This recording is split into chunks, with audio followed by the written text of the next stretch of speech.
Hey champion guitar players, I'm Tom Hess, and today we talk about how you can increase your rhythm guitar speed and your endurance so that when you are playing faster rhythm guitar parts, you don't get tired and have to stop or slow down. Now what you're about to see is an excerpt from a lesson I gave to one of my pro-level online guitar students. Check it out. So my question is about rhythm guitar playing and more specifically about downpicking. And I've noticed some inefficiencies, and I want to check if you see some of them as well and how I can fix them. Okay, let's see. Let's see what it looks like.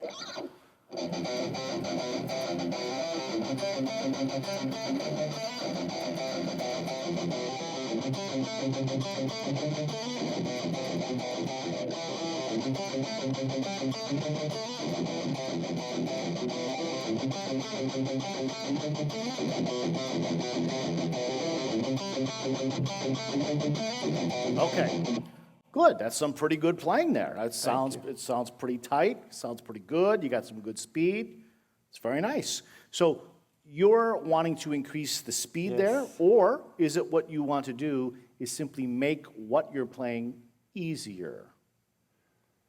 It's kind of both. So it has to be a little bit faster, and of course, making it easier would be a lot better. Okay, let's try this.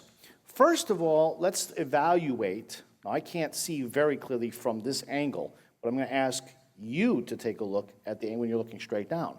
And what I want you to look at, I'm going to teach you how to teach yourself to solve this, okay?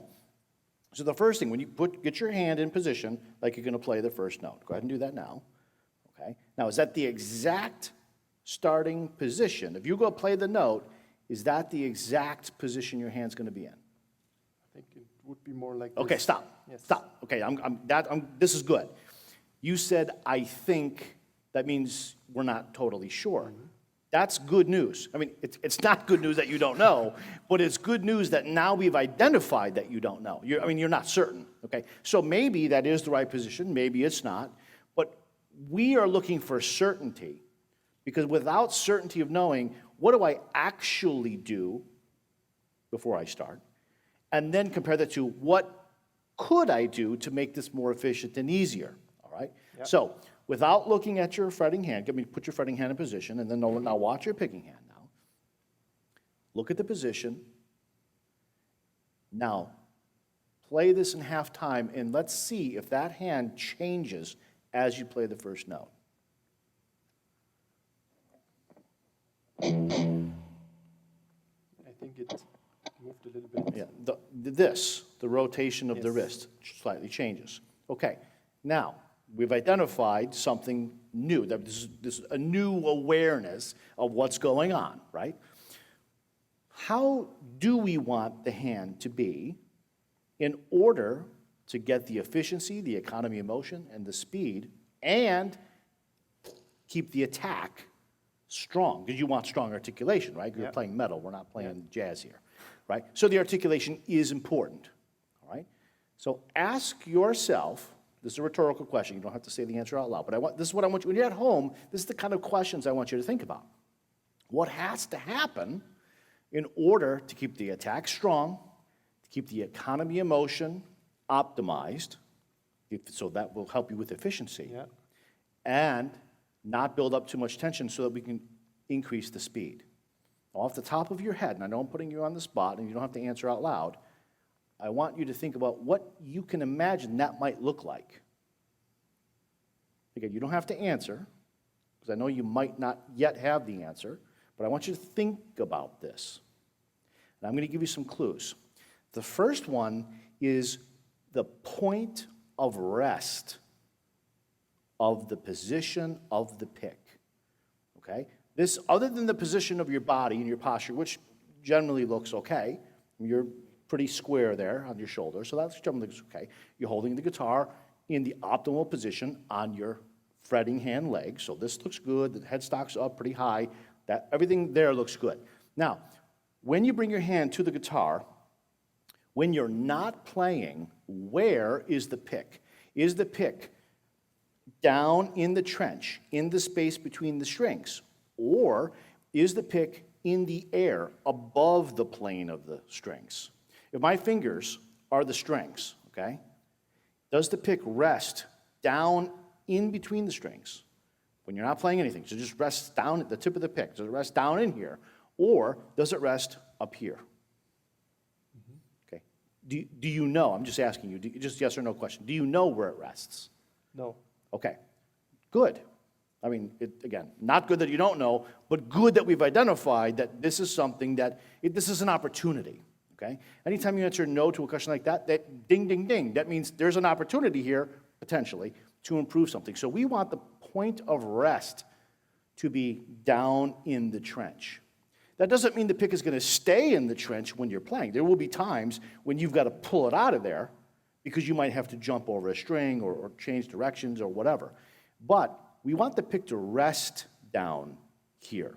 If the pick does not rest in the trench, the tip of the pick does not rest in the space between the strings, that's what I call the string trench, then you will have to swoop down in order to play every single string. That is a massive, inefficient motion. This is true for rhythm guitar, lead guitar, etc. Okay? So we want to begin with the pick down in the trench. Then we start playing, and when you have to take it out to jump a string, then you take it out and jump the string. There's no problem there, but you will gain efficiency by keeping the pick in the trench. Now, let's start with your hand in position, string, pick in the trench, and now let's begin. Let's play the riff real slow now, but begin from that position. And every time you play a note, the tip of the pick comes back into the trench. We want it to not leave the trench whenever possible. Okay? Play it real slow.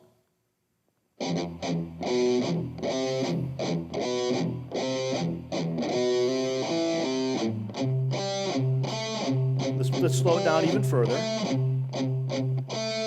Even slower. Slower than that. Slower than that. Slower.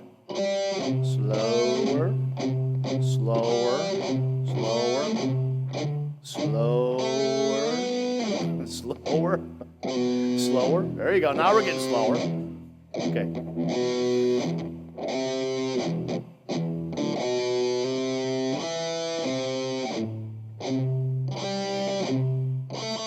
Okay, now one of the good. Now one of the things I notice is you're doing palm muting, okay? When you do palm muting, the palm goes on the bridge. Where is the pick when the palm is on the bridge? It's in the air because your hand is on an angle like this. You can do palm muting and keep the hand flat. If you do that, the pick is in the trench. You still have the palm mute, okay? The palm is still on the bridge, still there.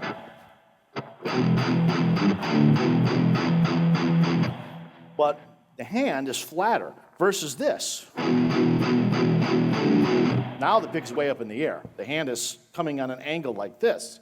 We want to be able to pick more in a straight line because that brings the point of rest for the pick down in the trench, or at least closer to the trench.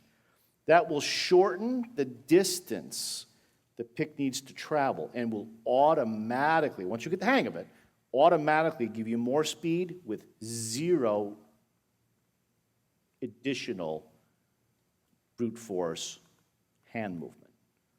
Okay? It's free speed. Nice. It's free. No more physical effort required. You get it for free. You don't have to move the hand any faster. You move at the same speed you are, but it's automatically faster because the motions are shorter. Okay? So efficiency is the key here to developing speed in really anything. Eventually you'll get things all optimized and maximized, and now the only thing that is left is brute force. I mean, actually moving the hands faster. Because you've maximized everything that can be maximized and optimized, and now you're only left with the speed of the movements. But when things are not maximized and optimized for efficiency, now you're trying to cross this additional threshold of increasing the movements of the speed, and it gets exponentially harder as you get faster because it's so inefficient.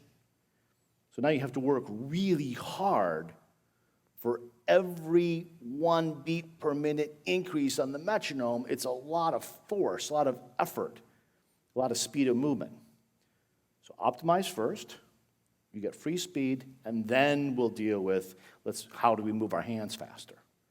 Make sense? Yes. All right, awesome. Thank you. Thank you. So today we've been talking about how to build the rhythm guitar speed and endurance so that you can play guitar fast and keep playing fast over longer periods of time without getting tired or having to slow down or stop. Now, most guitar players struggle with this because they play with way too much excessive tension in their bodies when they're playing. And tension kills guitar speed. Now, there are 9 types of physical tension that guitar players typically suffer from. Some people have all 9, others have less. On average, most guitar players have about 6, but are typically only aware of 1 or 2, and that's what keeps them stuck.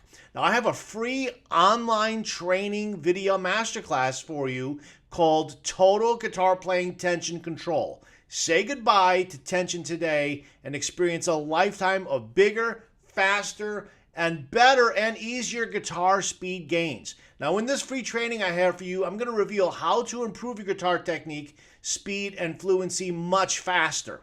How? By first identifying all 9 types of tension, and number 9 is really damaging. And then show you exactly how to overcome them all so that you can finally get on the fast track to playing guitar the way you want. Now, during this free video masterclass, you're going to discover how many of the 9 types of tension that you may have right now and not even be aware of. And then I'm going to show you how to eliminate each one by one until they're gone, okay? And then I'm going to show you how to practice and play your guitar in a new way so that tension does not creep its way back in, so that, again, you can play your guitar better, faster, and have it feel more easier than ever before. So for a limited time, this is totally free to you, no strings attached. Go to my website, tomhess.net/total tension control, and check out this hour-long video masterclass. You will be glad that you did.